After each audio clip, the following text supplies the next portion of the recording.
Hello, everybody, and thank you for joining me to this talk. Unfortunately, I'm doing it remote because I couldn't come to Lithuania, but I'm very happy to be here, and I'm very happy to see all of you in the video that I'm currently seeing from my home. So this talk is very interesting, and I really liked to prepare it. And before I'm starting, I want to, talk about something that happened sometime 10, 12 years ago.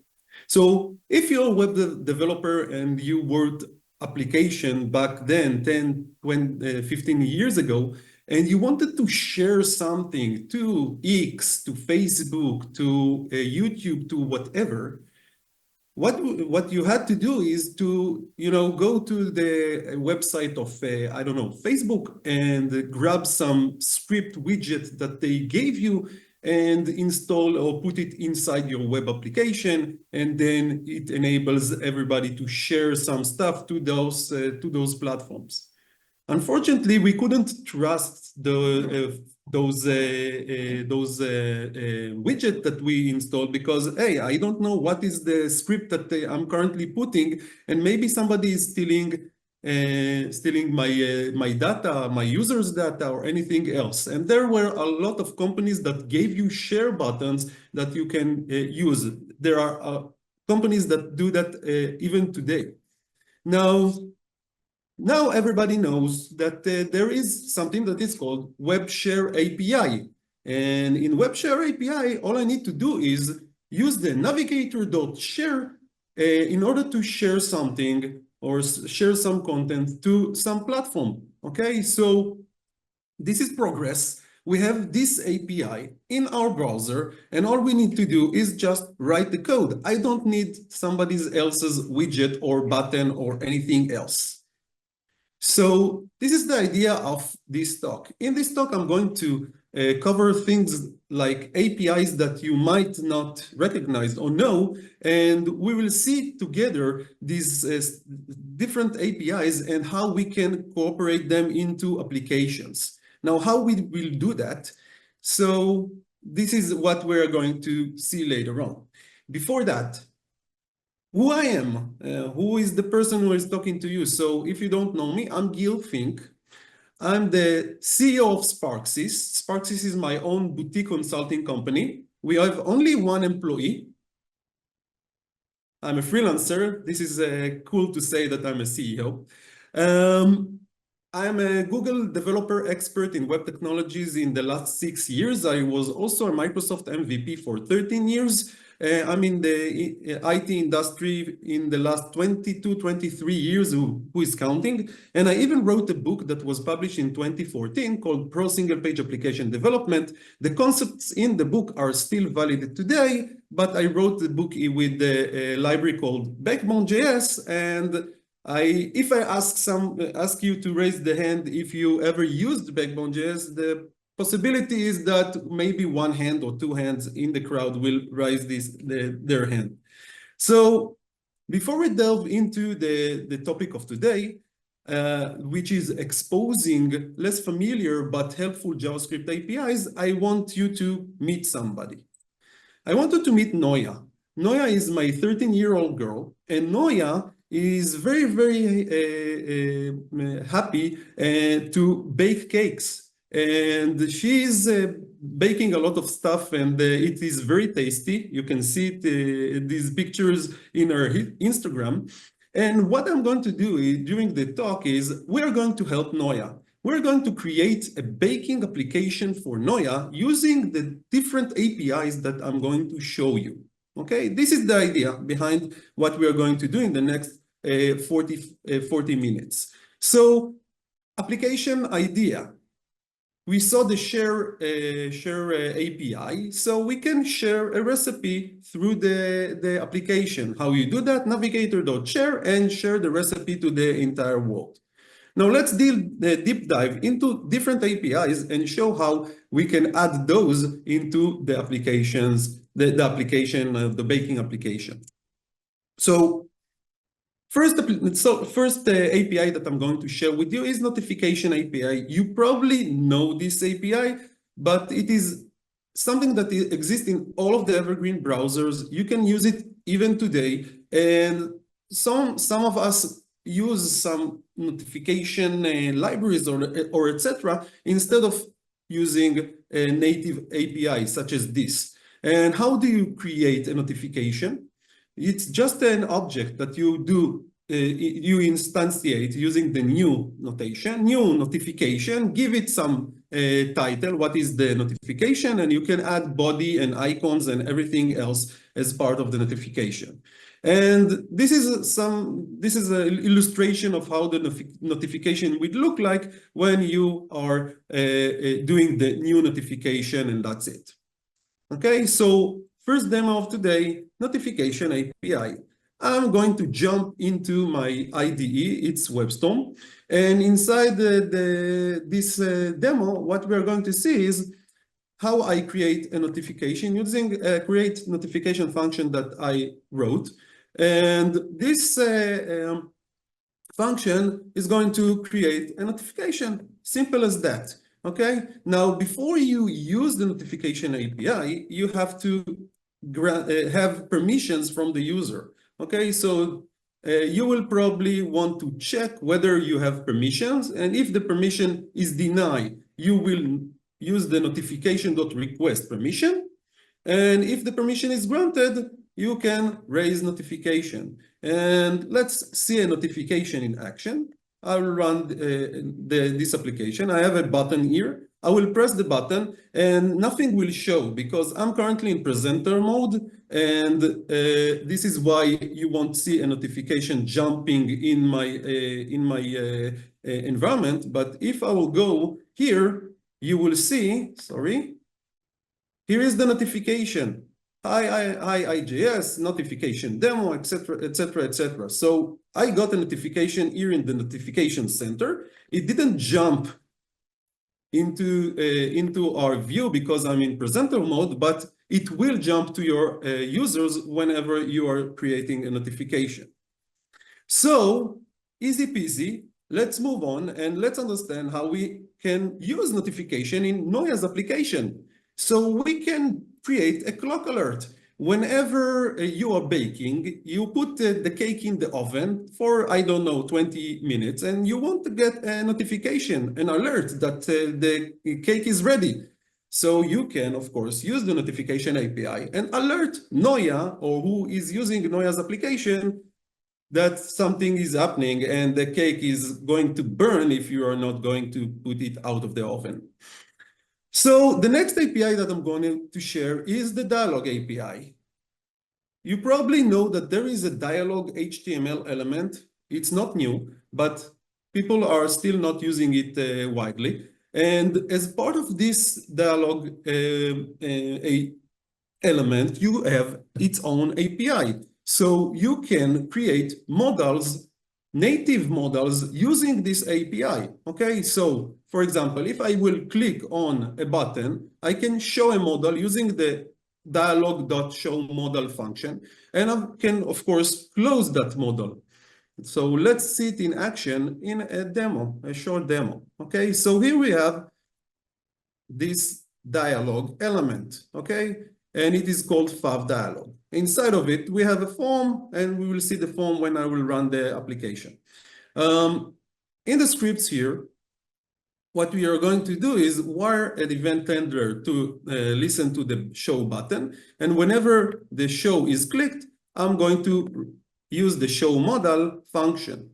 And whenever a close button is clicked, I'm going to close the dialog. Okay, that's easy peasy.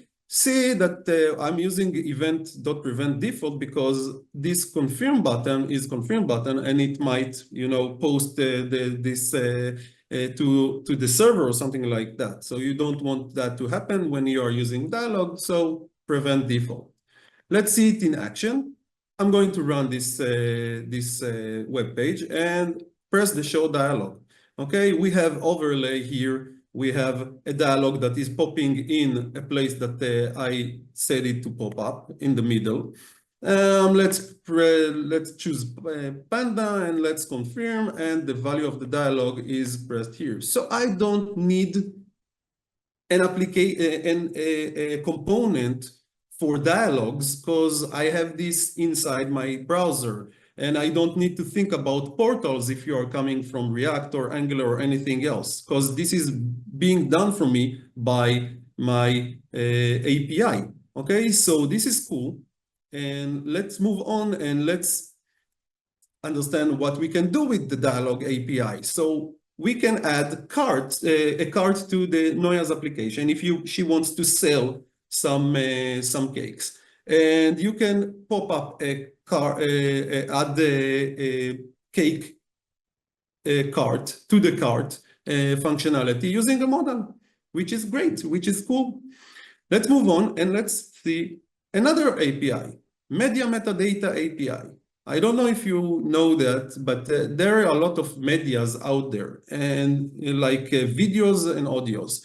And if you want to add some content to the video to be shown in your browser, you can use the Media Metadata API.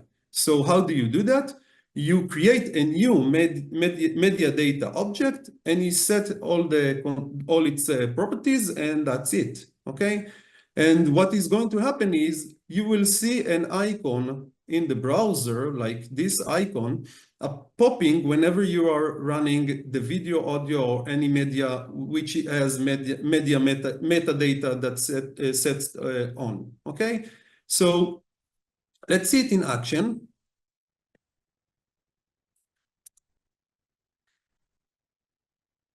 Here is the web page that has some video inside of it. And what I'm doing is I'm adding a metadata object to the media session, okay? And putting some details or some other metadata stuff on this video. Let's run the demo and let's see it in action, okay? So here we are in the application, and I'm going to press the video, and you see here the icon with the metadata, earth spinning. Of course, Picasso created this animation, and etc. etc. And I even have an icon here that I have. Okay, so this is in a nutshell the metadata API. Very nice, but what can I do with it?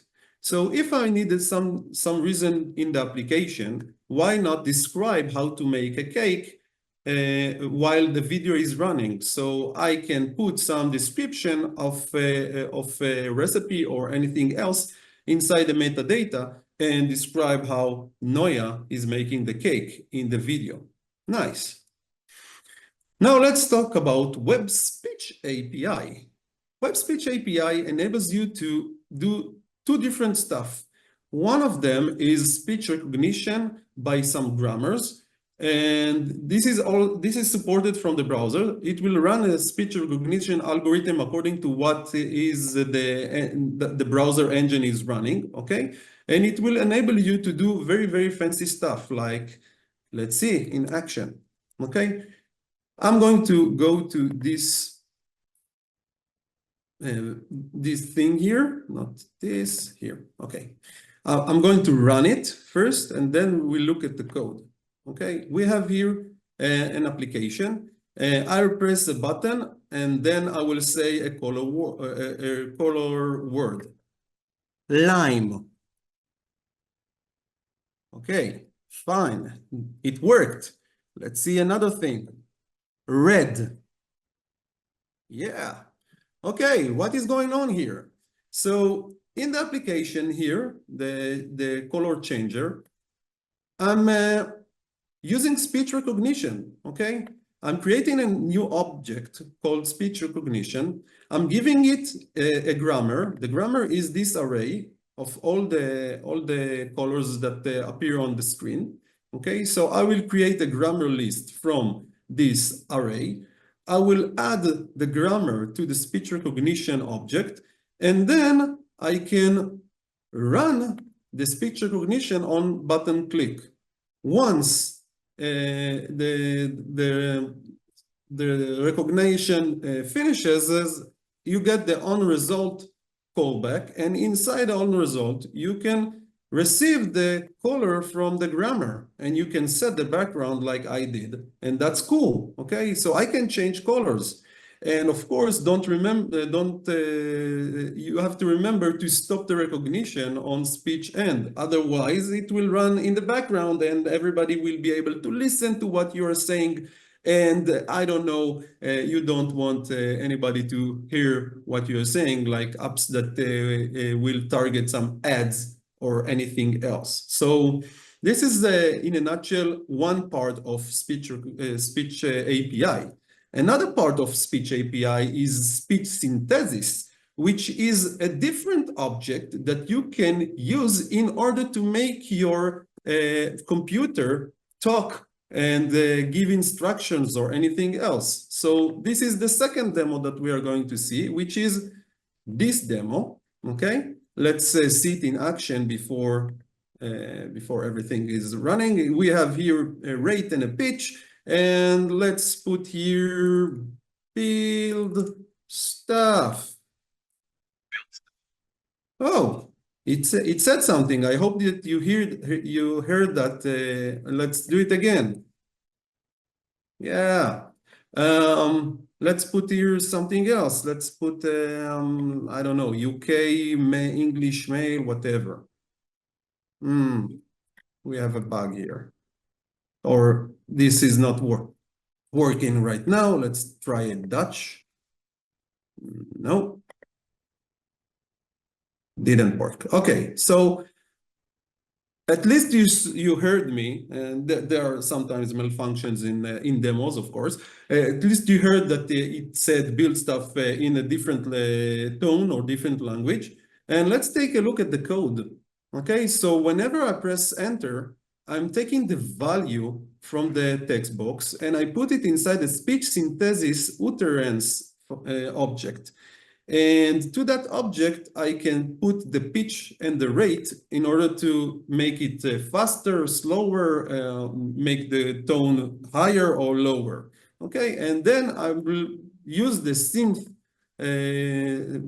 object, which is, let's see it here, this speech synthesis object, and I will say to it, speak.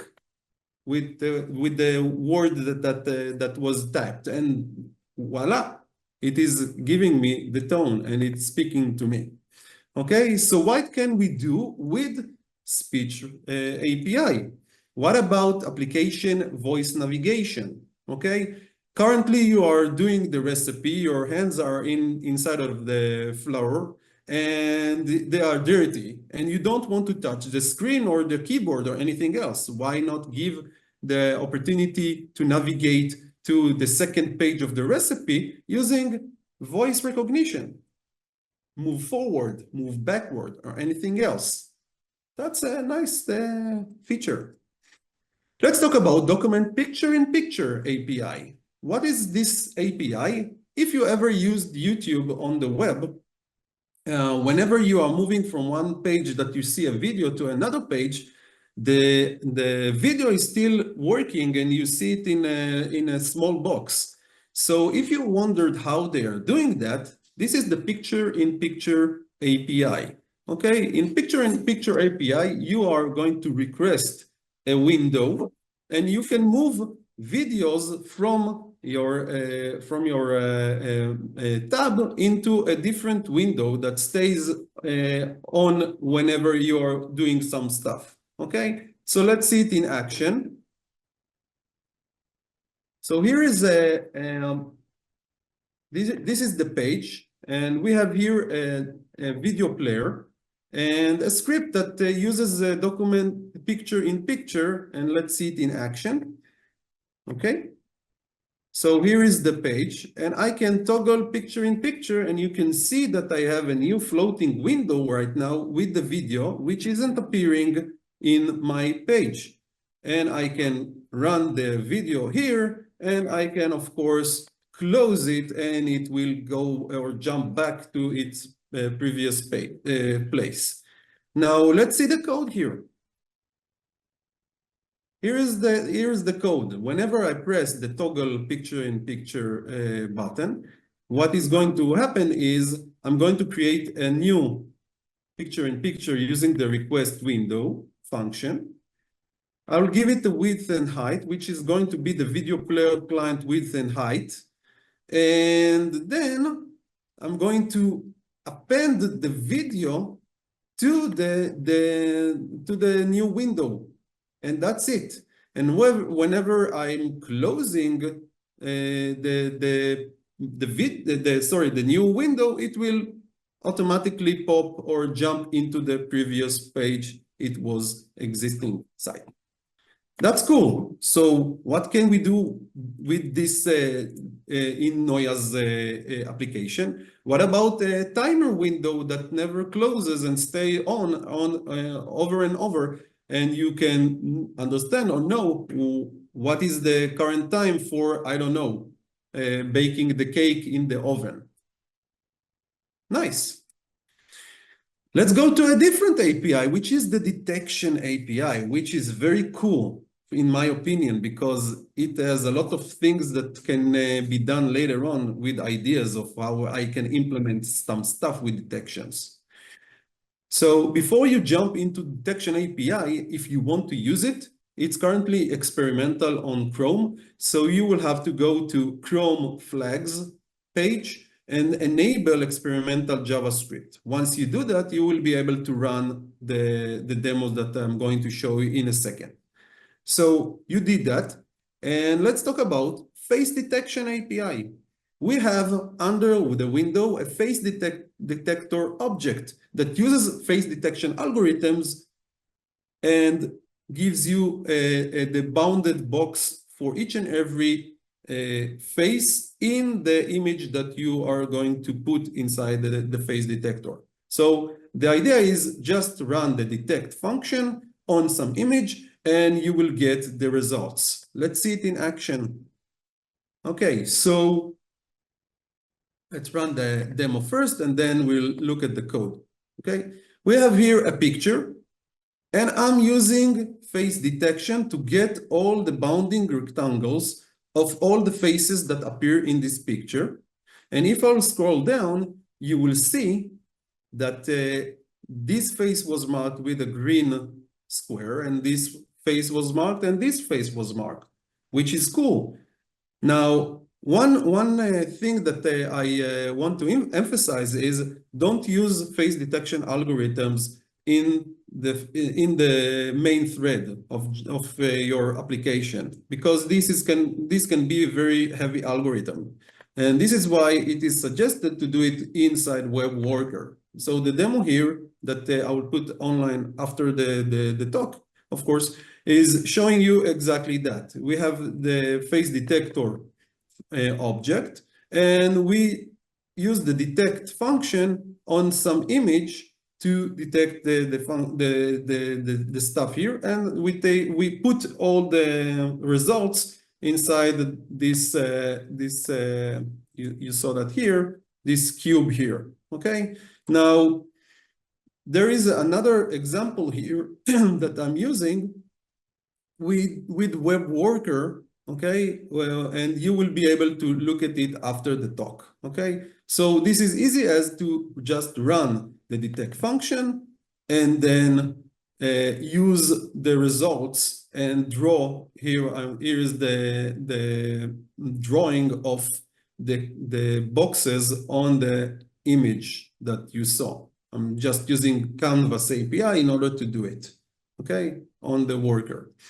So this is in a nutshell how we use face detection API, but what else? You have also things like barcode detection API and text detection API, and they work the same. You are creating the object for text detector or barcode detector, you are using the detect function, and boom, you can detect details inside your application or inside the images that you provided. Now, what can we do with this detection API in Noya's application? What about this recipe scanner? A recipe is a lot of words that explain how to bake a cake.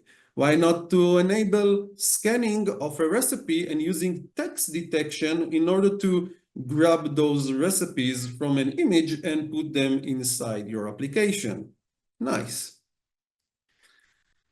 I guess that you already know or familiar with View Transition API. This is not the new API, but it's an API that sometimes we are not implementing or not using in our applications. So this is why I'm just indicating that it exists, okay? In order to create a transition of a page from one page to another, or even from one to create some animation without CSS animation or CSS transitions, and etc., you can use View Transition API in order to do that. And all you need to do is start the View Transition and give it the relevant target of what's going to be the transition. You see it here. I'm setting the View Transition and I'm removing it after it finished.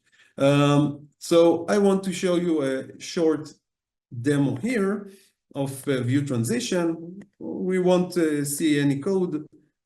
We have here these boxes. I can press delete and those boxes are appearing or disappearing, and you have the transition.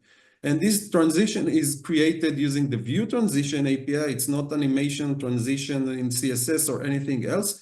And those transitions will be running as part of the GPU. Now, what can we do with View Transition API? Transition between pages in the application, of course. This is a not new idea. Let's talk about low-level APIs that exist in the browser, and you might not know or not be familiar of them. For example, Web USB and Web Serial API that enables you to, interact with microcontrollers or 3D printers. That's easy. There is an API that gives you the ability to do that. Now, how do you do that? You have the navigator.serial request port, and once you request the port, you get the opportunity to use the port if it's successful and to interact with those serial devices. Now, another thing that you can do is use Web HID API, which is human interface device. You can use it to interact with your microphone, your mouse, your keyboard, your joystick. And again, this is easy as to go to the navigator object.edgeID get devices, and from that you can get the device and interact with it. Now, if you can do that, what about Gamepad API?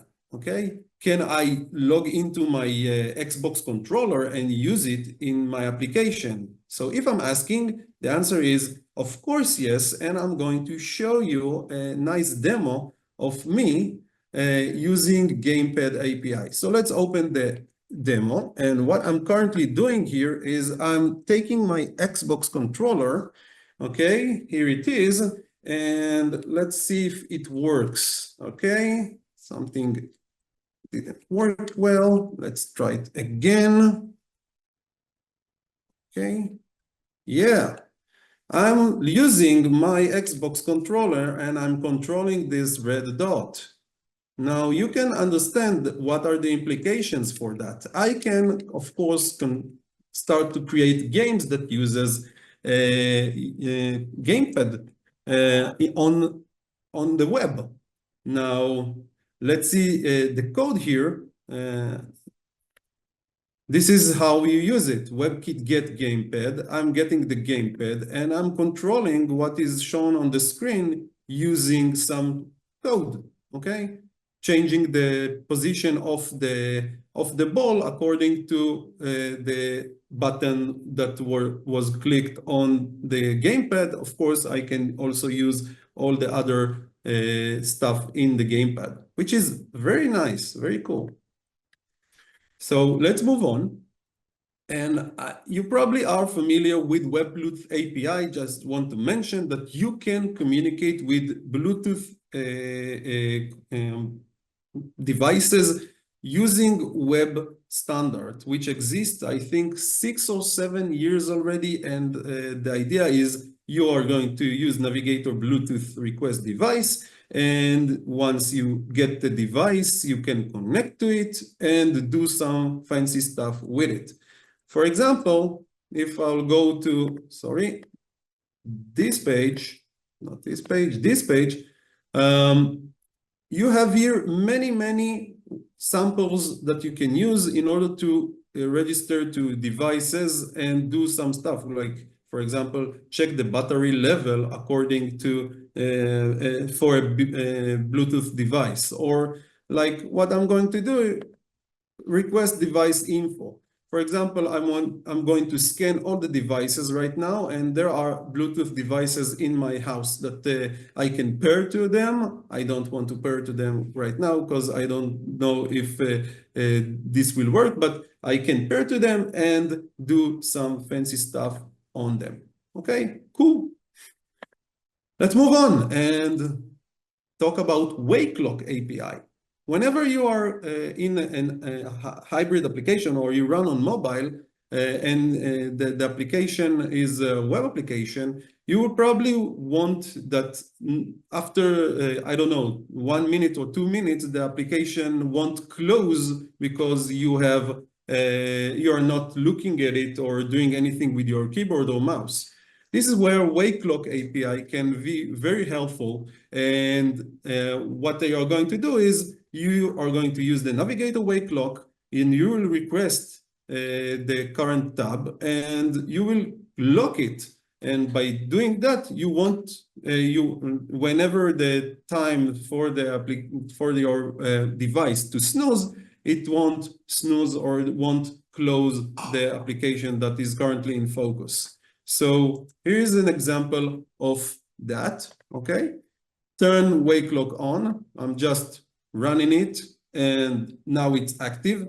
I won't do, I can sit here and wait for 5 minutes because this is the amount of time that my computer is going to close or close things.